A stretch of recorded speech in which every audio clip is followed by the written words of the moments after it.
schmerzt immer noch so sehr.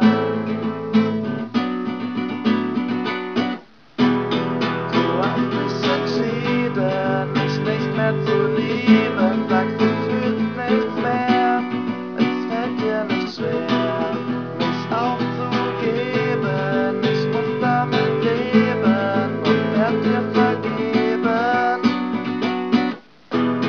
Ich brauche dich in dieser schlimmen Zeit, in dieser schlimmen Zeit. Siehst du denn nicht, wie mein Herz schreit? Du quälst mich, genießt es, mich so zu sehen. Und dennoch verlangst du von mir, mich als Freund zu verstehen.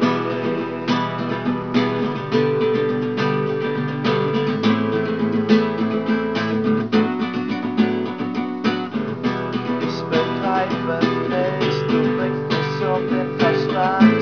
Immer wenn ich mich wehre, drückst du mich an die Wand. Doch ich muss weiter kämpfen, denn der Tag ist nicht weit. Dann triffst du mich wieder und es tut dir leid.